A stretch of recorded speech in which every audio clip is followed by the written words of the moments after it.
welcome to my presentation. My name is Kathrin Gerling. I am a professor of human-computer interaction and accessibility at Karlsruhe Institute of Technology in Germany, so this is going to be an academic presentation. And I'm really excited to share with you today the results of a multi-year study actually that we did to find out how we can represent invisible disability in games. And we did that using ADHD as an example. So why do we care about representation of disability in games? And I think to some extent here I'm preaching to the choir basically. What we know from the research is that representation of disability makes it visible in games. And often visibility is actually something that can contribute to inclusion. It allows people to identify themselves in games.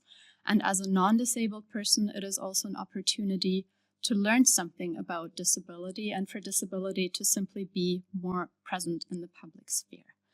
We also know from other research on player experience that representation of ourselves in games actually contributes to the player experience that we have. So from a developer's perspective, offering representation of disability can also mean that disabled players have better experiences with the games that you build.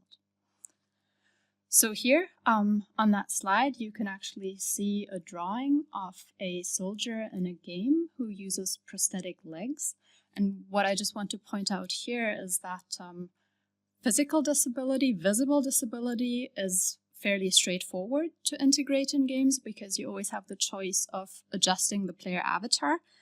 But if disability is invisible, then it actually becomes more complicated because we cannot simply use the player avatar to convey certain bits and pieces of information, but we need to dig a little deeper into what actually contributes to the representation of a specific disability in the game. And so when we talk about invisible disability, we really need to dig into whether we can design in-game character traits, for example, whether there are game mechanics that we can leverage, or bits and pieces in the game world and narration that can contribute to representation in a way that is thoughtful and that actually is also respectful and representing the characteristics of that person well. In our research, we opted for ADHD, which is a type of neurological difference, basically, if you want to take it at base level and from a neurodiversity perspective. It's also a medical diagnosis that refers to persistent patterns of inattention.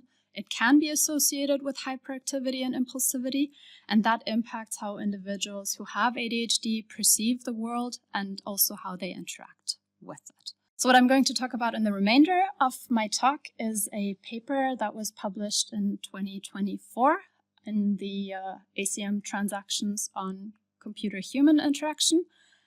And that was focused on our project on invisible disability. If you're interested in the details, because I'll only give a high-level summary here, you can actually go and download the paper. It should be open access. If it isn't, send me an email. Don't pay the fee. I'm very happy to share the results of our work with you.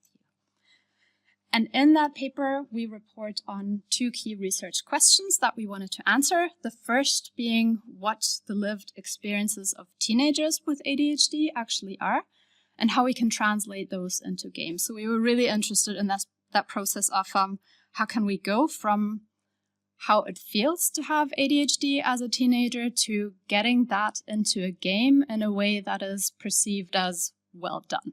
And we'll talk later about what well done actually means in that setting. And then the other question that we had was whether there are any challenges and opportunity associated with the representation of ADHD in games. So from a designerly perspective, what do we need to be aware of? What are the pitfalls? What are things that we can do to make sure that invisible disability is actually integrated in games in a way that is accurate, but also actually supportive of creating a positive play environment for everyone. We then entered a design phase where we did focus groups with 15 teenagers who had ADHD. On average, I think they were about 14 years old, so the full-on teenage experience. We had 11 boys in our group and 4 girls, no non-binary kids. They were all gamers, super active, lots of hobbies. And in total, we did 3 sessions with them. In the first focus group session, we looked at what their experience of ADHD in their day-to-day life was like. In the second session, we focused on how we can represent ADHD in games and what their ideas were. And in the third session, we did a refinement of design suggestions, and we basically wrapped things up. We analyzed our data using thematic analysis, which is a method that can help create themes from rich data through an iterative coding process. And through that, we crafted 3 main themes that then came from the discussions and focus groups with our participants. The first theme here was that generally teenagers in our study perceived life with ADHD as very, very challenging. So they had regular issues in daily life, experienced barriers in school in particular. It wasn't always rooted in their individual characteristics. So if you want to look at it through the social model of disability, there were lots and lots of environmental challenges where school as a highly normative environment actually doesn't work well for a young person who has ADHD. And that really shaped their experience. We did the work in Flanders. In Flanders, you go to school every day until at least 3:30 in the afternoon. So the majority of your waking hours is actually spent in a setting that is not super supportive for you as an individual. The second theme focused on coping strategies, and that many of the participants in our sample really tried to maintain a life that was not just about ADHD. So I really want to say many of the kids in our study had full lives, lots of hobbies, deep friendships. So it's really important to keep in mind that if you have ADHD, that doesn't define you. There's lots and lots of other stuff about you that is important as well. In terms of coping strategies, there were things like fidgeting, for example, engaging in sports, allowing yourself to be physically active. The teenagers were also very clear that medication wasn't a thing that was only positive, and that was something that we also kept in mind as we entered the stage of asking how we can design games around ADHD. And then last but not least, what was super prominent in the data was that the participants really felt like there was a lack of empathy in the people around them. People really struggled to understand what it is like to have ADHD, and often they felt misunderstood. So being perceived as lazy when they didn't have the energy to do something, for example, which was a result of their ADHD and being in a difficult environment, for example, and not so much that they weren't interested in completing a task at hand. So with that data and insight at the back of our minds, we then retreated into a research team where we worked with game designers to come up with game concepts as a way of trying to figure out how we can put that knowledge into action in games, basically. And here you can see 3 posters that we crafted for 3 fictional games. I want to be very clear that we didn't implement those games. On the first poster, you can see a chef in a comic-style graphic being very, very stressed, having to do different kitchen tasks while the guests in the restaurants are waiting. That game, Restaurant Disaster, was basically an example of being in an environment that is really, really stressful, that overwhelms you, where there are lots of expectations, but where there is also a lot of pressure to complete certain tasks in a certain way. Then we had another game concept, the Census, which is the middle poster. That was the concept for an RPG, where you can form deep relationships with other characters. You can see pictures of different NPCs, pictures of a very peaceful virtual world, a combat scene, and also a very chaotic inventory.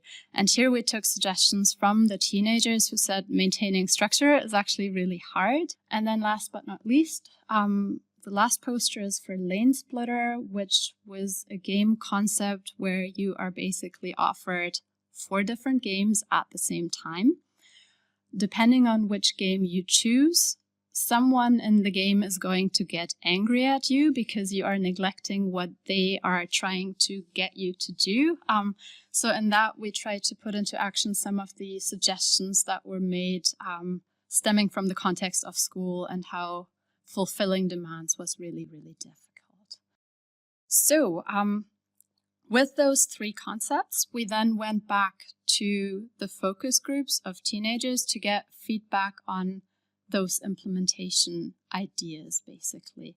And that then addresses our second research question, namely what the challenges and opportunities are when we create games that include ADHD as a topic here. And that was the last focus group session that we ran.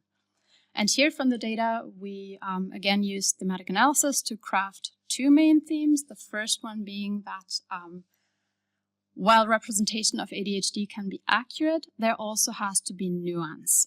So some of the game concepts actually received criticism because they showed general chaos. And the teenagers were very firm in that ADHD is not general chaos that everyone can experience, basically, but that it is very specific instances of chaotic experiences. And so the kitchen game in particular, they thought it was too chaotic, basically. There weren't enough periods of downtime. They didn't envision that there would be enough room to demonstrate competence as well, which is actually really, really important, right? Sometimes you struggle, but sometimes you do really well at things. And when you represent ADHD in games through game mechanics, for example, you have to have diversity in mechanics so that you facilitate both. And then the second theme was a reflection on those strengths and challenges. So in the initial data from the focus groups, there was a super strong focus on disadvantages and difficulties. But when then looking at the game concepts, many teenagers came back saying, well, I also have a set of strengths, and why don't we implement them into some of the games as well? So the lane splitter concept, for example, there was also that feeling of, it is too deficit focused, we want more nuance, and that is why overall the RPG was actually a favorite game concept, game genre, because they felt that this was one where you could actually achieve a lot more depth. So, drawing from that data, I then want to conclude with 4 considerations for design. The first one being that we need to be aware that ADHD is experienced as something that is very energy consuming, and that symptom strength differs depending on person, but also depending on how you feel on a given day. The second design consideration is that coping strategies exist and that they should be implemented in games. So for example, if someone perceives fidgeting as coping, then the character should be able to fidget in the game, basically as a mechanic. But there is no silver bullet that is going to solve everything. So that was also very, very strongly represented. So games need to actually offer nuance and kind of balance those two aspects in the experience.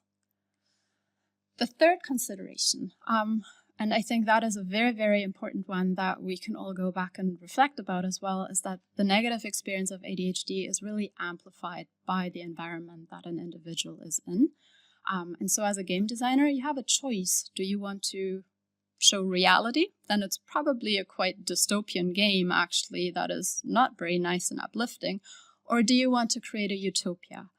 And if you do want to create that utopia, I think it's very important that you make clear that this is not representative of what the day-to-day experience of ADHD can be like. Here I also just want to say that we work with teenagers. They are in a very specific setting. If you are an adult with ADHD who has a lot of agency in their life, then your experience may be very different, right? But if we're talking teenagers, then it's really that very constrained experience.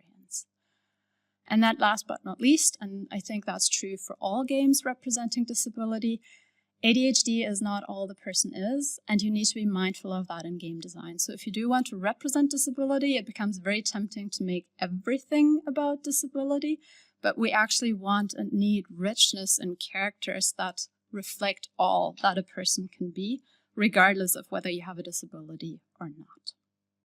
And that's that. Thank you very much. It's been really nice being able to share this research with you. And I also just want to thank the study participants who shared their thoughts and gave their time. And I want to acknowledge funding that we received from the state of Baden-Württemberg, the German Federal Ministry of Education and Research, and also the Research Foundation Flanders. Thank you.